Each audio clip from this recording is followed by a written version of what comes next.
Yeah, thanks to everyone at DMLL for having us here. It's been a really fun week. And earlier this week, Daniel, who I first met about 7 or 8 years ago when I attended an event he helped organize in Spain. Back then, when I did talks, I had this gimmick that I used to open every talk up with. And Daniel asked if I would be doing it here. And I said, no, I haven't done that in years. It's played out. It's done. But once I saw this space and realized I would be speaking in this zone, this really intense, like with everyone right on top of me. I've never spoken in a place like this. I feel like we could have fighting roosters down in here and be taking bets. But so I'm gonna go back to the gimmick because I just can't resist it given this particular like visual array I have in front of me. So what I want you to do is I want you to transport yourself 45 minutes into the future. You have just sat through the most meandering, pointless, boring, insulting, offensive presentation you have ever seen in any context in your life. You will be speaking to the organizers about the event, about this. This will not happen again. Does that mean I can take this thing off? Oh, okay. I'm sorry. I was really hoping. So anyway, you really, truly are angry. And in about 45 minutes, I'm going to be very lucky to escape this teeming mob of anger. So actually, I want to get the photo now, because in 45 minutes, I'm just going to want to get out. And because of the dimension of the room, I'm going to divide this in half.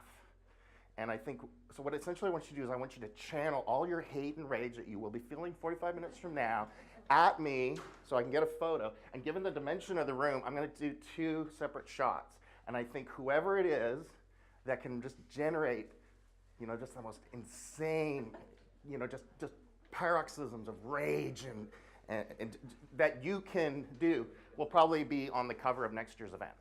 So, all right, are you ready? I want to feel the hate, okay? All right, 3, 2, 1, hate. Okay, no, see, I'm seeing smiles. I'm seeing. You guys, I thought you were bitter and sarcastic and dark in the UK, and you're so nice. Come on. All right, I'm going to give you another chance. One more chance. That's it. Okay. This time you mean it. Hate. I want to feel the hate. Hate me. Hate me. All right. If you guys can't top that, then I don't know. Then you're forget this Canadians are nice stuff. It's the you Brits. All right. I want to feel the hate. I'm going to get a little bit further back. All right. Hate me. Hate me. Come on, hate me. Oh, that flopped. That flopped. I don't even know. I shouldn't have done it. You can't use these gimmicks. They just don't work. So I chose this title, Edtech isn't dead, it just smells funny. I don't know what your perception of the field of education technology is from where you stand. I guess it depends to what extent you're involved with it. I mean, at a lot of conferences, the keynotes are kind of coming out and saying, we're moving into a new age, it's the 21st century, onward and upward, we're going to save the world. We're not just building learning solutions, we're making the world a better place. You do get that stuff. So maybe I'm just hanging around with the wrong people, reading the wrong blogs, hanging out in the wrong kind of internet subcultures. But I do think there is a lot of angst. There's this very puzzling blog post by a fellow Canadian, George Siemens, perhaps best known as the founder of connectivism, which is kind of like a learning theory that's kind of grounded in network theory. He's actually in the UK right now, a little bit north of us in Edinburgh, at a conference dedicated to learning analytics. And perhaps there were people who would have been here who were at that event as well. I'm going to be coming back to the theme of analytics, I think, a little bit later. But so George wrote this really curious post a couple months ago where he said, goodbye to Edtech, which makes me wonder why he's organizing a conference on learning analytics right now. Where he essentially says, in the part that he put in bold text, not me, but essentially education technology has somehow become a means of kind of making us less human, that it's become a technology. Tools like Udacity, which was kind of part of that MOOC wave, Newton, which again is this idea of big data, learning analytics, creating dynamically generated, algorithmic, personalized learning environments. How many buzzword bingos did I check for that? are kind of driving this. It's a very curious post because then at the end he says what he's interested in. And he says, I want to get involved with things where it's about the individual taking control. And why I find this post puzzling is, and I'm going to, after about 20 minutes of raw negativity, start to point to some technologies that I don't think have been around the whole time, and I don't know why George doesn't see them as potentially valuable. There are other reasons we might have angst at this time. You may disagree. My not especially informed analysis of higher education is that this is, I think, a troubled time for higher education. We have funding issues. I think there's a sense of what is our mission. We kind of remember, I'm one of those naive people that actually kind of tears up a little bit at commencement addresses and graduation ceremonies when someone gets up in the flowing robes and talks about the timeless mission of the academy to foster knowledge and be stewards of inquiry and bastions of expression and criticism. I actually still kind of believe that stuff, even though I've been an educational technologist and administrator for 15 years. I still kind of cling to those ideals. It gets harder and harder sometimes. At least that's what I hear. I have to say, I'm not being Pollyannish because we talked a lot about challenges this week. I was really struck by how committed, at least in practical day-to-day senses of what instructors want to do in their courses, how I still see those values embodied in a lot of practitioners here, which is really exciting. But anyway, kind of an angst-filled time in my view. Would anyone strongly disagree with that statement? I'm partly asking that too to set the precedent that any one of you at any time can talk. I mean, we've got a really great space here where it is quite intimate, and I think we can ping pong dialogue. So one of the things I think that creates that sense of angst, I feel like so much of what drives our lives are these kind of unknowable forces off to the side that we really can't understand. I mean, from what I understand, something like 95% of the transactions on the New York Stock Exchange are automated by algorithms, microsecond type transition turnarounds of trading. And even the people managing these portfolios don't quite know when the algorithms are going to buy and when they're going to sell. And that's driving our economy. There's just all these processes that are kind of inaccessible to us and we can't understand. Just to pick a few, copyright. That was something that came up a lot. We don't really, it came up all the time this week where people literally don't know whether they can use a given piece of media or not, or what their own rights are in using it. And when you try to have a conversation about copyright, people kind of end up saying, well, I'm not a lawyer. I think there has been some progress here. I actually think Creative Commons is actually a fairly comprehensible, if not comprehensive, and reasonably sensible, pragmatic path that I think works in most cases. There's lots of problems with it too, but I don't think things are as bad in some respects as they are. But again, that's one of those areas where we feel weird.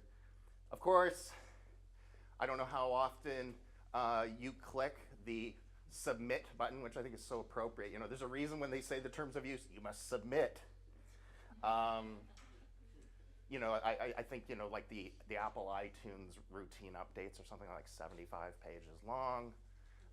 This example here is from a free Wi-Fi site, and somewhere in the terms of use, they actually embedded the language that you were giving them, your firstborn child, to F-Secure as a result of using their free Wi-Fi, which, there have been times when I've really wanted free Wi-Fi and probably would do that. And I'm going to use this term algorithms a lot. And algorithms in themselves are kind of a black box. Like maybe you work in mathematics, or maybe you work in statistical analysis, maybe you work in computer science, and you have a working definition of what an algorithm is. But for people like me, algorithms are just words that get kind of thrown around.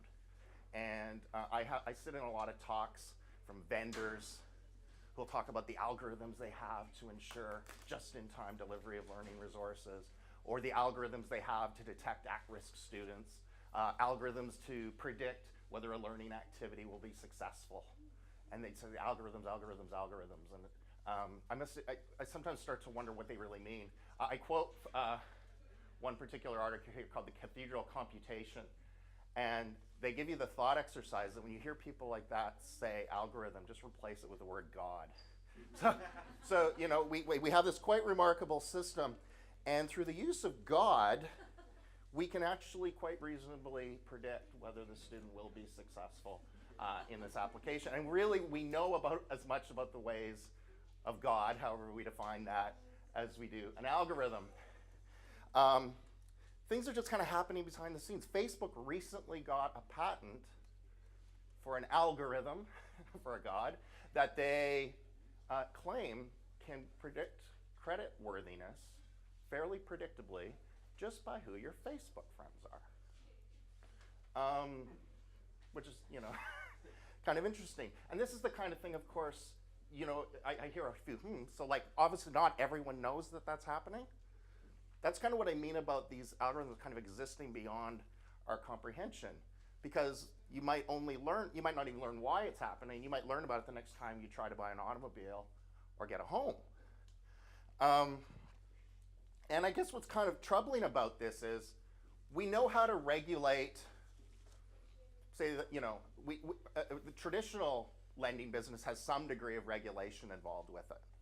You know, there are rules saying you can't discriminate on a loan based on someone's ethnic background, for example.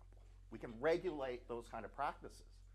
But algorithms, or the ways of the Lord, kind of exist in this space that we don't really get to interrogate. And maybe perhaps the people who are in charge of these kinds of regulations don't really understand. Then there's the Internet of Things, where we start to see this stuff getting applied to our smoke alarms and our refrigerators. In Canada, the company that provides my extended health benefits at my employer recently introduced a program where those slave bracelets you get from Fitbit, if you give them access to your data and you reach your fitness goals, you'll be rewarded with lower premiums, which sounds great unless you have my lifestyle. And again, this is the kind of stuff that kind of happens just beyond our comprehension. And you know, we're starting to see this happening with automobile insurance as well. So this article from the Baffler that I quote here actually kind of lays out the scenario where if you speed in your automobile to the gym, will the increase in your automobile insurance offset the benefit to your health care? And these are the kinds of decisions we may have to make in the future. This is the image I had to find when I think about where higher ed fits in all this.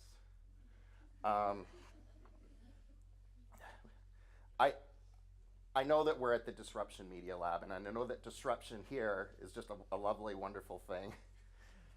But of course, I think everyone knows, including the people at the lab, because it came up in conversation all the time. We've been hearing this a lot in rhetoric around vendors and people that we work with, where they're quite explicitly talking about putting us out of business. It's a remarkable thing to actually purchase products from vendors who have a business plan to knock you out of business. You know, and Sebastian Thrun, for example, talked about a future with only 10 universities, which I think to an extent fueled that we must not get left behind mania of about 3 years ago when MOOCs came out. So there's been some wonderful work done by people like Audrey Waters. I'm not sure, well, yeah, there's some critique of disruption. I'm not gonna get into that here. Some of the stuff that I find fascinating too in higher ed, there's kind of just on the floating of the edge of it. How much stuff that's happening around AI that I don't really understand, like talk about black boxes. There's been incredible advances in text creation lately. And apparently a lot of financial newsletters and update sites, something like 80 to 90% of stock reports that you'll read in an actual newspaper has been machine generated. And numerous sports reports, like after-game sports reports, are more or less automatically written on the fly. And then maybe a human editor comes in and adds a little bit of color to it, make sure nothing egregious went wrong with the algorithm. So we're starting to see that. Just to relate that to to highlight a bit more too, I don't talk about so much, remarkable advances in automatic grading, where control groups don't differ all that much in terms of the grades and the student satisfaction with feedback provided by human graders. And if any of us have ever spent, 12 hours in a single night grading a stack of varying degree of quality student papers, we can kind of understand how that might happen. Big data is kind of fun. The idea of workplace monitoring is really coming along. This is a hot area. The one that I find interesting is for people who are freelancers, they're offered the opportunity. One of the hard things about being a freelancer, anyone who works on their own as an independent contractor knows, getting paid is always a challenge. So there are companies where actually independent contractors can sign up and get guaranteed to get paid if they install certain types of monitoring equipment in their own computers to make sure they're actually working the hours they say they are. And then that is how the billable hours are contracted. And if you want to see a particularly dystopian set of that future, read some of the analyses of what it's like to work for Amazon these days, where both physical in the work, on the floor monitoring, every 10 seconds, where are they, how many orders are being filled per hour type stuff is being enforced algorithmically against other workers, arbitrary cutoff points where people are let go.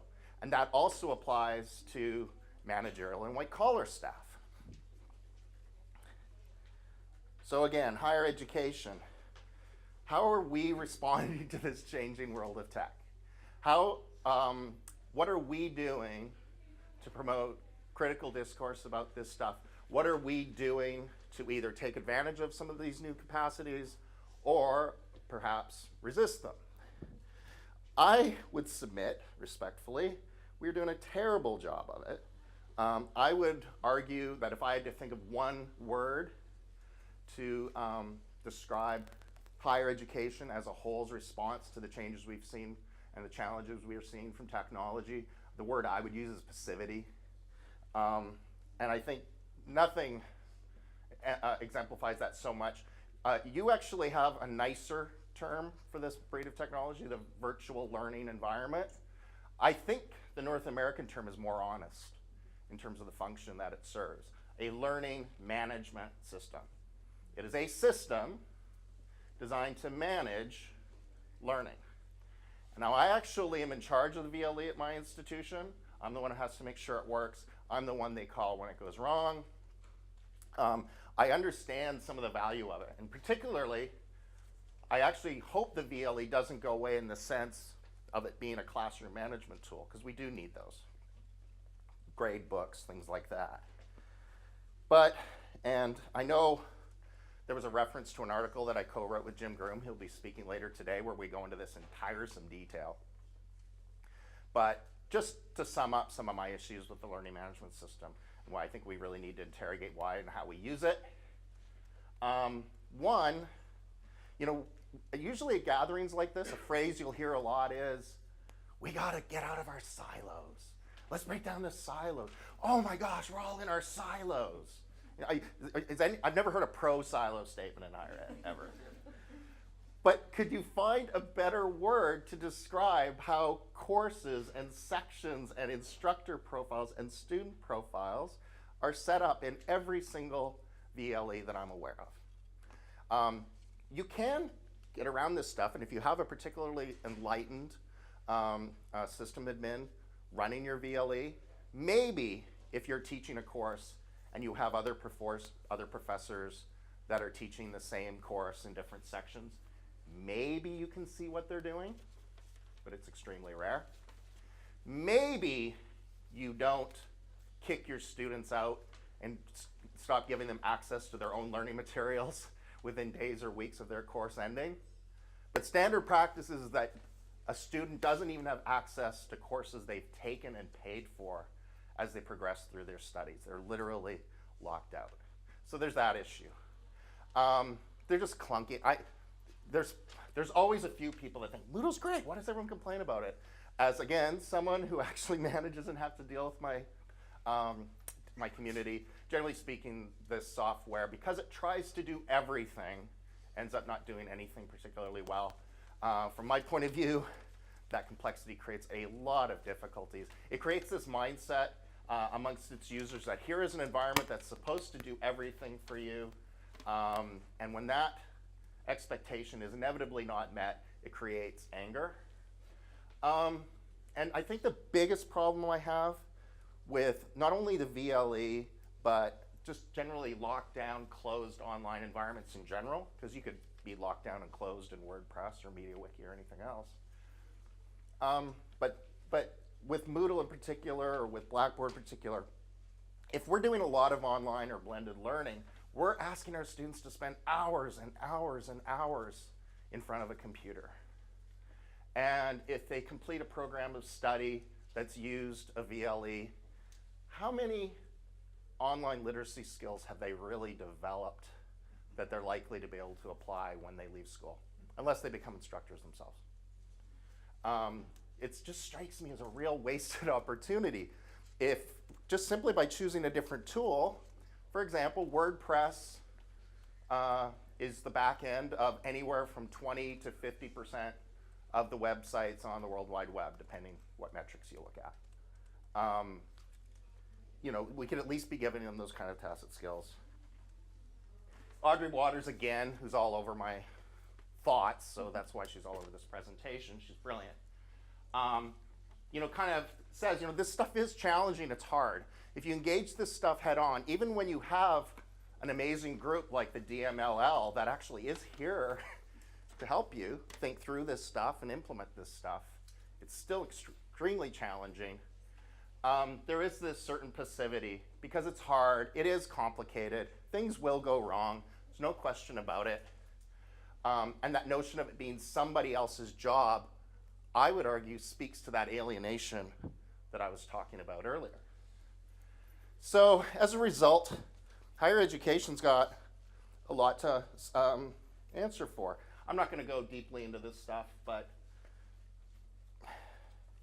again, when it comes to passivity, the word suckers comes to mind when you think about our relationship to scholarly publishing. You know, we submit the articles for free. We sign over our intellectual property to them. We give volunteer time to do peer review and editorial work for these journals. And then they sell back our work to us at rates that I don't think, without being very vulgar, to describe the pricing models that, say, Elsevier uses. And of course, it results in work that means very few people can even access that work. And it's just kind of strange, given how much we provide value to every single bit of the production, assessment, editorial, and then ultimately the reception of those works. The same thing applies to learning materials, pricing models. I don't think textbooks are as big a thing in Europe, thankfully, but North America's a huge deal.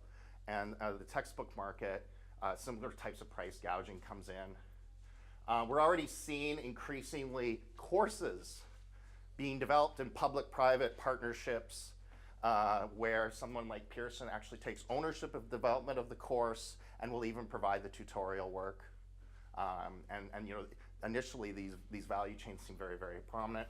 I've already been complaining about educational technology. I deal with vendors all the time. Maybe I'll just leave that aside. And then finally is this notion of data, which I brought up earlier. And I won't go into too much detail, but this notion of, oh, she's changed her site.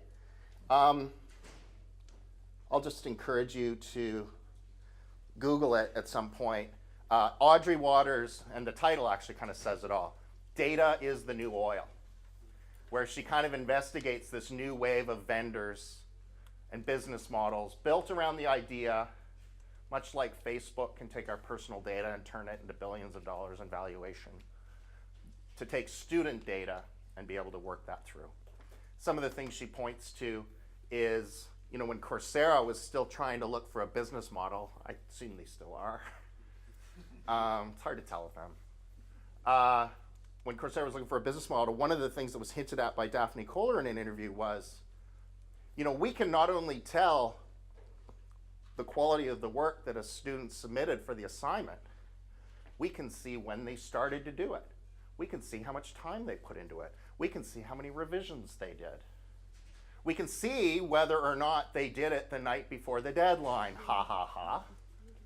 And as someone who submitted almost every single paper I submitted as an undergraduate based on an all-nighter the night before the deadline, that sent a chill down my spine. But yeah, one of the value propositions, you would actually be able to use that data to almost create an enriched assessment platform that rewards the correct types of working patterns. And I can't help but tie that into what we were talking about with things like Amazon's monitoring. And I'm not going to play this, but this is kind of the new hotness, built on a technology called blockchain, which is the technology that underwrites Bitcoin. Learning is earning. And what it actually proposes to do is create this incredibly rich data profile of every learner and connect it with anyone that has ever taught them anything, formal or informal. You notice they pick bands, eh? We're gonna be rocking out the blockchain. They always pick, I'm not gonna play the video because it'll just send me off the edge. But you should watch it. You should watch it. No, we have to see it. Really? Yeah. I'm not seeing any no's. Okay, it's not that long. You just want to. People want blood, don't they? You're just sick. You're so nice when I'm taking your pictures. Now the truth comes out. All right, we'll see if this works. I had audio before. Let's see if it works now. Seamless technology. Let's see if it works. This music, eh? This is the sound of the future. It's almost as nice as a mellotron.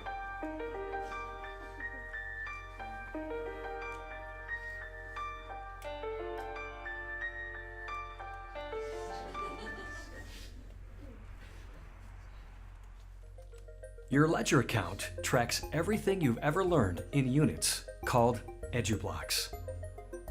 Each EduBlock represents 1 hour of learning in a particular subject. Anyone can grant EduBlocks to anyone else.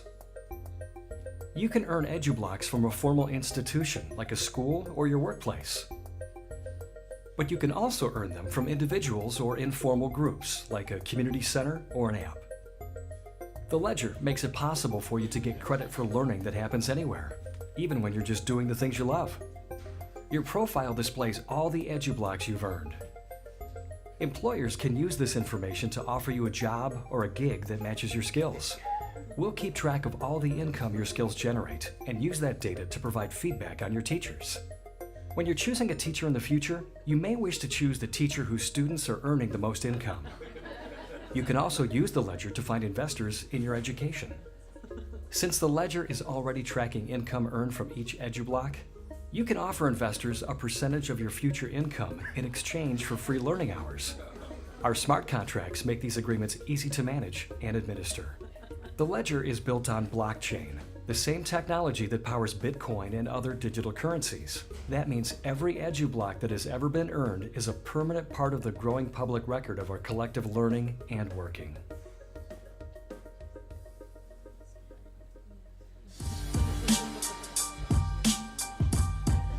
I'm stopping it. I'm stopping it. You can watch the last 45 transformative seconds on your own time. Because I'm already coming to the end of mine. And I wanted to get to the uplifting part. I just wanted to kind of make one more point. You know, because of this passivity, we actually are in an incredibly good position when it comes to educating our learners for the future. If indeed the future is going to be total surveillance, inaccessible personal data, monitoring by remote algorithmic forces we don't understand, seeing our future defined for us by seemingly disembodied intelligences that are assessing us by criteria we can't understand. With our learning management systems, with our learning data analytics, with our constant monitoring of student activity and using that to inform our own grading, we actually are doing an awesome job of preparing them for the 21st century. We just got to keep doing what we're doing, because we're doing an excellent job of creating passive people who don't even understand what's happening with their own learning data, their own materials, and they're just taking the received materials in the predefined environments we're giving them. We're teaching them to be passive, we're teaching them to not be inquisitive, and we're not bothering to teach them to take control of their own stuff. So, we're on. Don't worry. I might just skip through this part, because I only have a few minutes. But I'll just acknowledge that, I like the open web technologies, but this is where there is a lot of angst. So I've supported blogs at my university for a long time. And I have to acknowledge, and I've said this, oh please don't hang up. I have to acknowledge that I think as someone who's kind of promoted blogs and wikis, we've done a really lousy job of it. We've been doing workshops here this week, and we usually ask people who come to the workshops, have you ever tried using WordPress in your courses? And a number of always have. How'd you find it? Frustrating.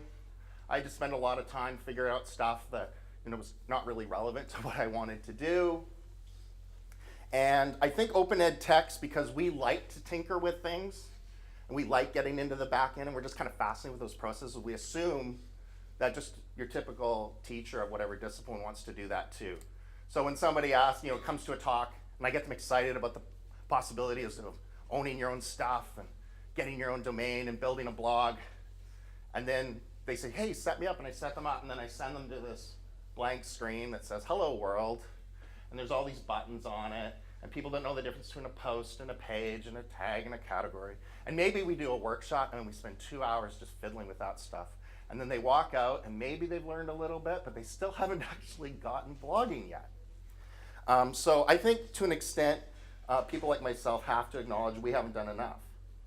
So now I'm going to actually show a few things that I and people I know, including Jim, are working on that actually give me a little bit of hope, and I think maybe provide something of an alternative.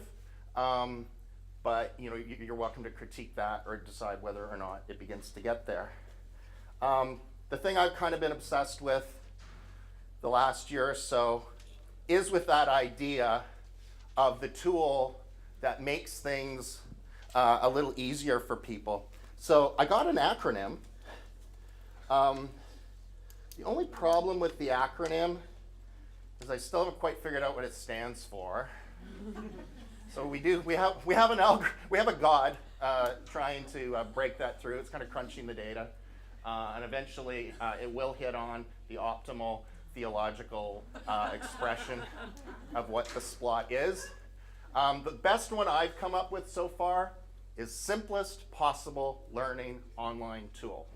And essentially what we're trying to do is take tools that are as simple as we can make them and give them to users so they can just start sharing their stuff, just start publishing their stuff without having to go through that stuff I was just pointing out. So an example that I love, and people who are in my workshop, I apologize because I'm going to show the same example because it is my favorite one. This is a law professor at Thompson Rivers University. She has this brilliant idea for a course. Actually, the law profession and legal education is facing a lot of the same stuff I've been talking about. There's a crisis of legal access in Canada. Most people can't afford it, and they don't even know where to look for or how to get legal advice when they need it. At the same time, law schools are graduating students, they're passing the bar, and they can't get work. So you got this huge pool of bright, young, trained people who want to do some good, and you have a huge need, and there's this huge gulf in between them. So her course is a combination of things. It's a critique by the students of what a legal education actually does for them. And then for their projects, they are actually supposed to come up with products or services that kind of defy traditional idea of what it means to provide a legal service. And actually one of the students has actually, I think, put their educations on hold and started a company based on the product they did.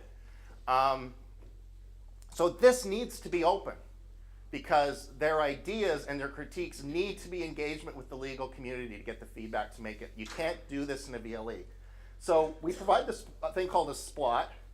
And while I'm hitting spot, let me say, if any of you want to splot later, you can have one. Just ask me for one and I'll give you one. So this is the layer of security. This is the firewall here. Please don't anyone deface this nice site by my favorite professor at TRU. She likes pugs, so it's a very simple code, pug. Check the code. Oh, how come it's running so slowly? There it is. So, do you remember that hello world and all the buttons and all the things you had to do before you started writing a regular WordPress? This is what a new person to the site sees. What's your title? Who are you? You'll notice we default to anonymous. We don't actually have to create accounts for this. So we're not collecting student data. And in other words, students only have to provide their name if they are writing something they're proud of and they want to put their name to it. If they want to use a pseudonym or remain anonymous, that's up to them. It's between them and the instructor. There's a field for article text. If they write it in Word, it will keep headers, it will keep footnotes. Footnotes actually turn to hyperlinks to the citation. It'll keep all the formatting, cut and paste into it. If you have something you want to put on the bottom, do you have a header image, tags, all that's optional. You can provide your email address if you want the edit link emailed to you. If you don't care, you don't have to give us an email address. So I think it's very important in terms of privacy legislation. That was part of the impetus of this. And then a field if you want to send a secret message to your instructor that won't appear on the site. That's it.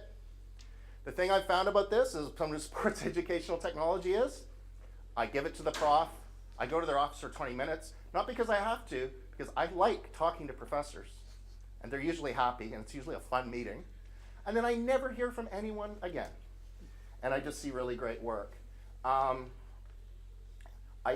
We also have a similar one for images, by the way. Works on the same principle. So we tried to create the simplest possible image gallery. So to submit an image to this image gallery, which is kind of like a Pinterest that you self-own and self-host, and there's no data collected to being sent to marketers or Flickr. So you can do it by a simple form. You can also post by email. So it generates a special email address. You can take a photo from your mobile phone, maybe when you're doing some field work. You attach that image to your email.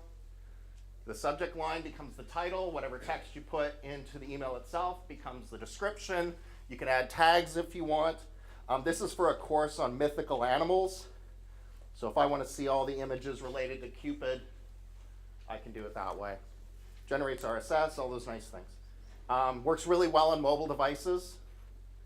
And we're also using it to run simple journals, but I should keep going because I want to have a little bit of time.